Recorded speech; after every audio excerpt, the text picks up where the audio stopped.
Hello, my name is Rocco and I'm the owner and co-founder of Esoteric Services.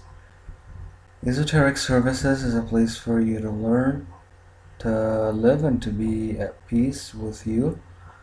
And it's for my many parts, not only the part where you purchase a service and you receive blessings, but also the part where you learn for free in my blogs and in my spaces online, and paying if you want to pay for a course that's more in-depth, and through these free videos that I'm posting. Esoteric Services is formed by two people equally, me and my partner that is with me right now. So we are here to help you and to bestow blessings upon you and to receive your requests.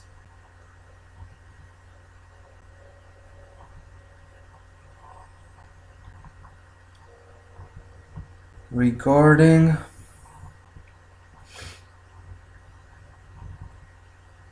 the purpose of our class, and the music you hear in the background is Tibetan healing music that sometimes the Buddhist monks play. Buddha can be considered a saint and or ascended master, meaning that he was a holy person who understood everything that there had to be understood for his life purpose, and he understood and lived the message of God in him, and he spread it. He's not God, although like a saint he can be prayed to. So what this music does is it heals you. Today, and I've tried posting this video yesterday, but there was somehow a very low audio quality for some reason. So I'm trying again today, hoping it works better. And if you have any comments, please leave them in the YouTube page or in my Angel and Fairy Magic page, because I'm glad to help you and to answer your questions relating to the topic. Topic seems shallow and seems dusty, but this is because we think that no one believes in the devil and no one follows him in any way, and we think that as good people everyone is like us. That's not true. So in these 15 minutes I'm going to try to tell you the main differences, although this seems obvious and almost paradoxical, but you have to understand why something is right and something, although might seem charismatic or promising, it's not for you, and it's actually not even for that soul, if you think about it. But that soul chose it, like just like other souls choose to overdose or to kill themselves or to burn a building, or people in Norway in the beginning of the 90s, they burned churches, and over 10 of them were burned to the ground, and that's again a choice. But without going into the obvious, we will know that some choices are right and some choices are wrong. What Lilith did to God and what she's doing right now, it's not even close to simply burning not even 1,000 churches. She's gone above and beyond that space of her sacredness and her comfort. She was the first woman ever created by God, and her name Lilith, which she kept, means, although not applicable so much anymore, but from the Akkadic language, Lil means wind. So now Lilith has children, and she's considered the mother of demons. She's not very interesting per se, but it's interesting to see how her archetype activates behaviors in the human psyche and psychology, and how she possesses people and how you can be freed from her. I will post later in my Facebook group Angel and Fairy Magic, which is free to join obviously, and it's free knowledge, although not as in depth or as one of my courses that you can enroll by sending me an information request to my email esotericservices.america@gmail.com, and either me or my partner will answer you, and we speak 3 languages, so we can do these courses in either English, that's more me for now, or Italian, both of us, or Spanish, that's more my partner, as I'm not fluent enough with it, although I understand it.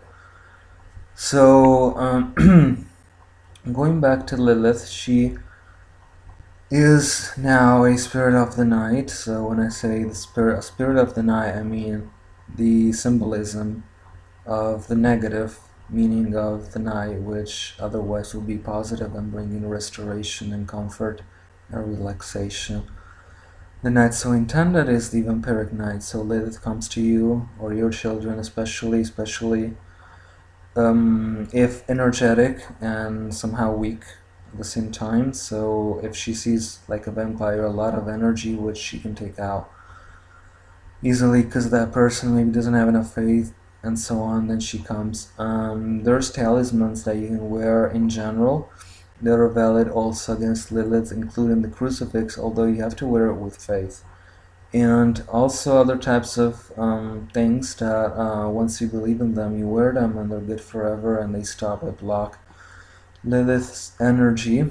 So demons are energy, but they're also physical beings in flesh and blood, and they're cursed.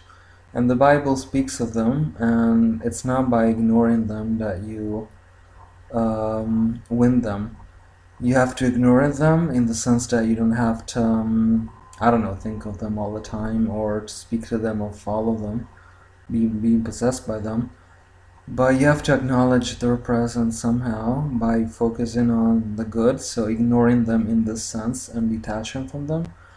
But also don't lie to yourself and say that they don't exist or you're not sure of what they are, because they truly are an energy that is out there and that exists. So Lilith was the first woman ever created by God, before Eve was even not even thought of, but before Eve was around. So Lilith decided to escape the earthly paradise. This was before the story of the apple. When I say the story, I mean the actual story that existed. That's true. That you want to believe in, because it teaches you that the knowledge that the devil gave you, it's the knowledge of death, suffering, pain, fear, terrorism, explosions, death, fights, everlasting death, torment, flames of hell.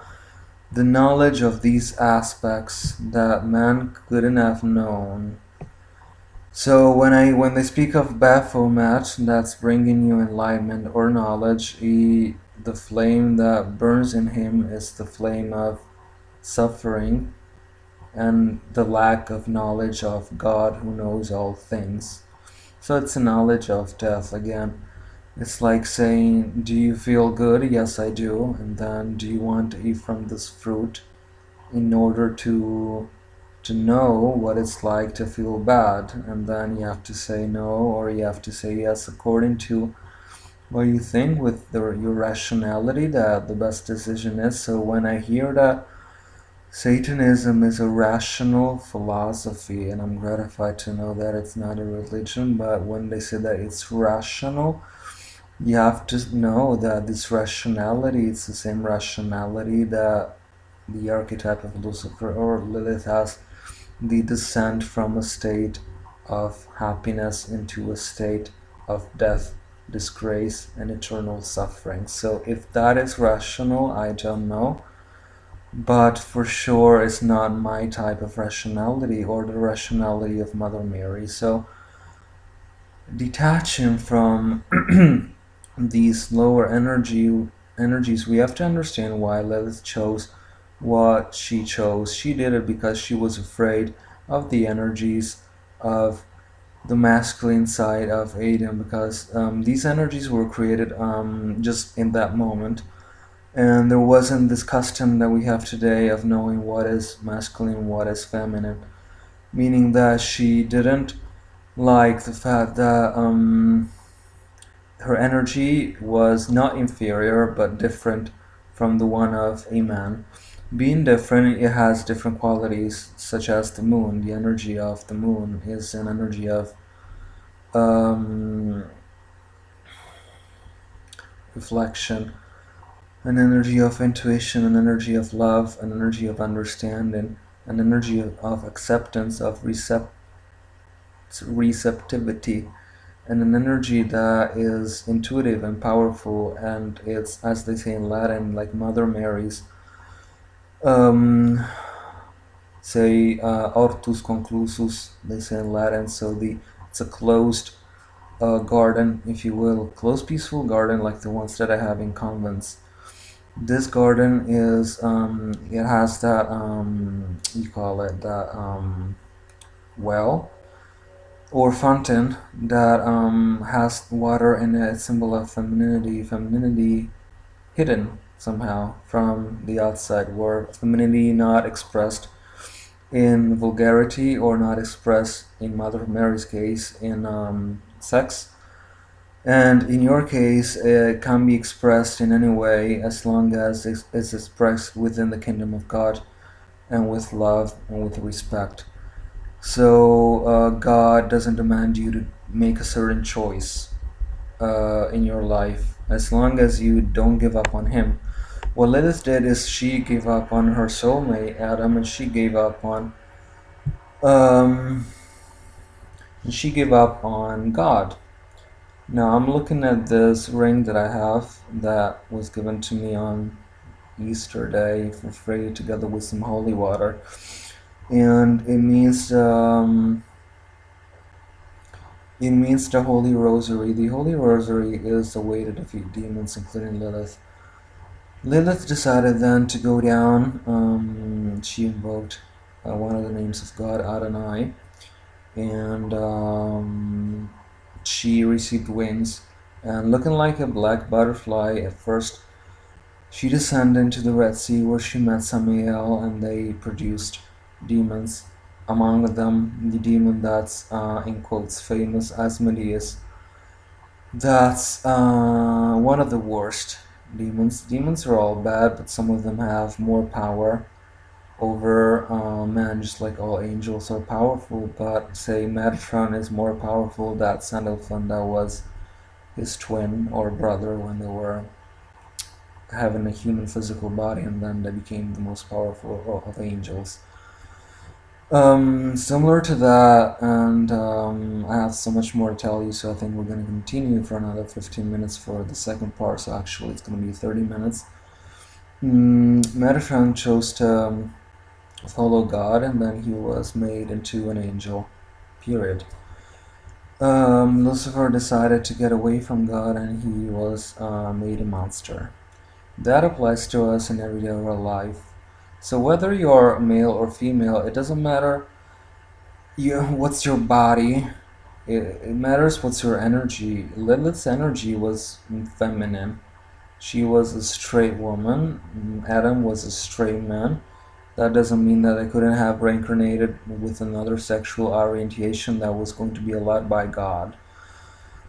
Because homosexuality is not, contrary to popular belief, forbidden by God. What is forbidden is the evil use of sexuality made by a lot of modern society with vulgarity and when there's not love and respect.